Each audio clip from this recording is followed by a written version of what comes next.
देखिए, मोदी साहब जो हमारे मुल्क के वज़ीर आज़म हैं, उन्होंने कई बार पसमानदा मुस्लिम वर्ड का इस्तेमाल किया है और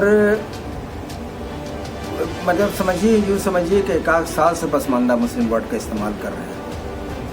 और अभी अमेरिका से लौटने के बाद तो उन्होंने करीब 12-14 मिनट तक पसमानदा मुसलमानों का तज़किरा किया और उनकी बहुत सी बरादरियों का नाम लिया, जो काफ़ी असर रखने वाली बात थी। और ऐसा लग रहा था कि इस समाज के बहुत जानकार आदमी कोई बात बता रहा है। फिर अभी उन्होंने लाल किले से पसमानदा वर्ड का इस्तेमाल किया। तो इस बात को उठने से मोदी साहब से हम लोगों को पसमानदा समाज को हमदर्दी होती नज़र आ रही है, ये हम महसूस कर रहे हैं। और हम चाहते हैं कि जो हमारे पसमानदा मुसलमान की बात करेगा, उसको तरक्की के रास्ते निकालेगा, उसके हक़ों की बात करेगा, उसको तो हम चाहते ही हैं कि मुल्क के पसमानदा मुसलमान उसको वोट दें, उनको सियासी ताकत दें, ये हम चाहते हैं। लेकिन दिक्कत इस बात की है कि दिक्कत इस बात की है कि मुस्लिम समाज का जो ये बड़ा हिस्सा है, जिसमें तालीम की कमी है, गरीबी है, और कहीं ना कहीं इन वजहों से उस पर मजहबी लिबादा फ़ौरन सवार हो जाता है। हालांकि ये वोट देने का बहुत फोर्सफुल वोट देता है, बड़ा ज़्यादा वोट देता है, इसकी तादाद ज़्यादा है, ज़्यादा वोट पड़ते हैं। हम चाहते हैं कि ये वोट मोदी साहब को पड़े, लेकिन कैसे पड़ेगा? इतने ज़माने से मुल्क के वज़ीर आज़म और इनकी पार्टी के ख़िलाफ़ जिस तरह की बातें मुसलमानों के जहन में डाली गई हैं, वो कैसे जल्दी ख़त्म हो जाए?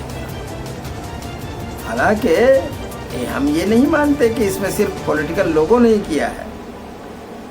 जो संघ परिवार की जमातें हैं, उन्होंने बहुत सी ऐसी बातें कही हैं जो मुसलमानों के जज्बात को ठेस लगाते हैं। बहुत से फैसले ऐसे लिया करते हैं जो मुसलमान जज्बात को ठेस लगाते हैं। हालांकि मुसलमानों का जो पसमानदा तबका है, वो तो इस मुल्क पर महासेवक है। वो पंक्चर बनाकर, कचरा चुनकर, मजदूरी कर कर, अंडे मुर्गी बेचकर, कपड़ा धुनकर, कपड़ा बुनकर, कपड़ा सिलाई कर कर, सब्जी बेचकर, मजदूरी कर कर, मकानों मजदूरी का काम करके, घरों में दाई मामा का काम करके, होटलों में बेरा का काम करके, ये अपने कमाने का रास्ता निकाल लेता है। लेकिन साथ में ये इतना बड़ा सेवा कर रहा है मुल्क वासियों का, इसका लोगों को एहसास नहीं है कि कितना बड़ा महासेवक है। और ये वोट भी देता है। सियासी लोगों को भी समझना चाहिए कि इसी के वोट से सरकार बनती है, गिरती है। ये अगर जिस दिन मोदी जी साहब को वोट दे देगा तो उनकी सियासी ताकत और बढ़ जाएगी, फिर उनको तो हराने वाला ही कोई नहीं रहेगा। लेकिन ये दे कैसे? क्योंकि जो भी सेकुलरों के नाम पर जो जमातें बनी हैं, उन्होंने तो हमेशा डराया ही है। कभी कहते थे कि जनसंघ है, आरएसएस है और हिंदू महासभा खा जाएगी तुम्हें। आज कहते हैं कि बीजेपी तुमको खा जाएगी, बजरंग दल तुमको खा जाएगा। तो ये तो सेकुलर जमातें समझाती हैं, और उधर से जो संघ परिवार की जो जमातें हैं, वो भी उसी तरह की हरकत करती हैं, जिसके वजह से इसको लगता है कि बात तो सही है। अब मोदी साहब कहेंगे पसमानदा मुसलमान, तो उनकी तरफ जाएगा कैसे? लोग डर तो घुसा हुआ है। और आपको एक बात बता दें, ये मुसलमान जिसको पसमानदा मुसलमान कहते हैं, हम मुसलमान बोलते हैं, इसका मतलब पसमानदा मुसलमान की बात कर रहे हैं। तो ये मुसलमान जानते हैं, सिर्फ एक इशू पर ही इतने लंबे अरसे से वोट देता चला आ रहा है, मतलब 75 से ज्यादा सालों से वोट देता चला, सिर्फ एक इशू पर। और वो इशू क्या है? उसकी अपनी सेफ्टी, अपनी सुरक्षा, अपना तहफ़्फ़ुज़, यही उसका इशू। हालांकि जो लोग गैर पसमानदा मुस्लिम लोग हैं, वो टिकट के नाम पर, अपने शेयरिंग के नाम पर और अपने पोस्ट के नाम पर, अपने पद के नाम पर ब्लैकमेल करते रहते हैं। लेकिन ये उनके पद के नाम पर या उनको शेयर देने के नाम पर वोट नहीं देता है, ये देता है सिर्फ सुरक्षा के नाम पर। और आप गौर कर लीजिए, जिन भी दलों को इन्होंने वोट दिया है उसका बुनियादी फैक्टर यही है कि ये सुरक्षा के नाम पर ही वोट दिया गया। चाहे कांग्रेस को किसी दाने में दिया करता था, लालू यादव को देता रहा है, मुलायम सिंह यादव को देता रहा है, मायावती को देता रहा है, जो भी जिन लोगों को दिया है, नीतीश कुमार को दिया है लोगों ने, या जो भी साउथ के इलाकों में लोगों को दिया है, जिस वजह से भी दिया है, सुरक्षा सबसे इम्पोर्टेंट पॉइंट रहा है इसके वोट देने का इन मुसलमानों का। अब यह है कि लेकिन सुरक्षा किसके खिलाफ? कि मोदी साहब की जो पार्टी है उसके खिलाफ, मोदी साहब के खिलाफ सुरक्षा कैसे मिली? इनकी जमात के खिलाफ सुरक्षा कैसे मिली? चाहे वो जनसंघ रहा होगा, चाहे आरएसएस रहा हो, चाहे हिंदू महासभा रहा हो, आजकल बीजेपी है तो बजरंग दल है तो विश्व हिंदू परिषद है, इनके खिलाफ सुरक्षा के लिए ये वोट देता रहा। लेकिन अगर मोदी साहब आज कहेंगे कि ऐ पसमानदा मुसलमानों आओ हम तुमको सुरक्षा देंगे, तो कोई मानने को तैयार नहीं। लेकिन जिस दिन मोदी साहब ने ऐसा इंतजाम कर दिया कि मुसलमानों को यकीन हो गया, विश्वास हो गया कि नहीं इनके साथ हमें सुरक्षा मिलेगा ही, उस दिन देखिए वोट कैसे मिलता है।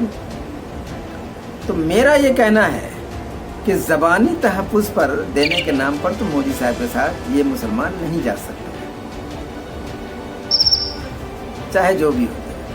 अगर वोट 25-50 को टिकट भी दे देंगे तब भी मुसलमान वोट नहीं दे सकता, क्योंकि हमने बताया नहीं कि टिकट के नाम पर, शेयरिंग के नाम पर ये वोट नहीं देता है, सिर्फ सुरक्षा के नाम पर वोट देता है। इसी मोदी साहब से हम एक कर्ज करना चाहते हैं कि आप इनके दुखती रख पर हाथ धर लीजिए,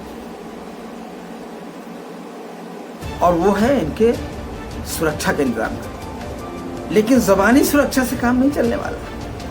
अब आपको इनको लीगल प्रोटेक्शन देना पड़ेगा, मतलब कानूनी सुरक्षा देना पड़ेगा, तभी ये आपके साथ आएंगे। अब कानून कैसे बने? अलग से कानून बनाने का तो संविधान में इजाजत है नहीं। तो अब तक प्रोटेक्शन के नाम पर जो अलग से एक्ट बने हैं उसमें 2 ही एक्ट बने हैं। एक तो एंटी डाउरी एक्ट बना था 1961 में, जो महिलाओं की सुरक्षा के लिए दिया गया जहेज के नाम पर। एक स्पेशल एक्ट बना था, उसी तरह से प्रिवेंशन ऑफ एट्रोसिटी एक्ट बना 1989 में, जिसमें शेड्यूल कास्ट और शेड्यूल ट्राइब को रखा गया ताकि इन पर अत्याचार न हो। तो एंटी डाउरी एक्ट में तो सभी मजहब के लोग आते हैं, जबकि जहेज प्रथा के खिलाफ बना। जहेज प्रथा तो हिंदू मजहब की ही चीज़ है, बाकी मजहब की तो है नहीं। लेकिन चूंकि उसको रखा गया है कॉमन, इसलिए सब उसमें जाके फंसते हैं। जो जहेज का मामला करते हैं वो जाके उसमें फंसते हैं। उसी तरह से प्रिवेंशन ऑफ एट्रोसिटीज एक्ट जो 1989 में बनाया गया, राजीव गांधी साहब ने बनाया था, चूंकि उस वक्त शेड्यूल कास्ट शेड्यूल ट्राइब के नुमाइंदों ने ये डिमांड किया था, इसलिए एक एक्ट में उनको रखा गया। इस एक्ट में अगर आप पसमानदा मुसलमानों को भी मोदी साहब शामिल कर दें तब तो खेल ही उलट जाएगा, और इस पर किसी का एतराज भी नहीं होगा, क्योंकि ये तो एक सेपरेट एक्ट बना हुआ है और जुल्म के खिलाफ बना हुआ, अत्याचार के खिलाफ बना हुआ है। तो ये जो पसमानदा मुसलमान है, जो दरअसल मेहनत कश कौम है, ये अपने ये समझिए कि समाज में रहता है,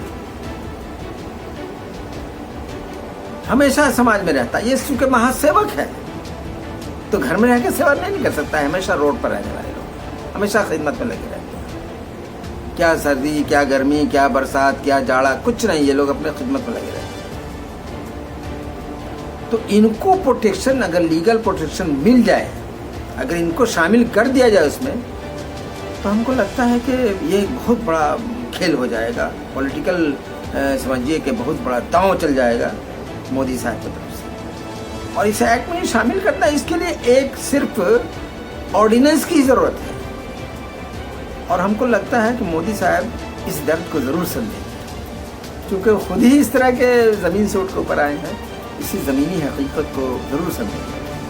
वो चर्चा भी करते थे कि हमारे मोहल्ले में एक साइकिल पंक्चर बनाने वाला, उसके दादा भी पंक्चर बनाते थे, उसके बाप भी पंक्चर बनाने, उनका बेटा भी, पोता भी पंक्चर ही बना रहा। तो आप खुद समझ सकते हैं कि ये जो पसमानदा मुसलमान हैं ये आज से बदहाली का शिकार नहीं है, क्योंकि इंडियन मुस्लिम हिस्ट्री जो है वो 1200 वर्षों से ऊपर की है। इस बीच मुसलमानों के नाम पर भी यहाँ हुकूमत चली, अंग्रेज मतलब ईसाइयों ने भी अपनी हुकूमत की, और अब भारतीयों की हुकूमत चल रही है, जो यहाँ की मेजॉरिटी है उसकी हुकूमत चल रही है।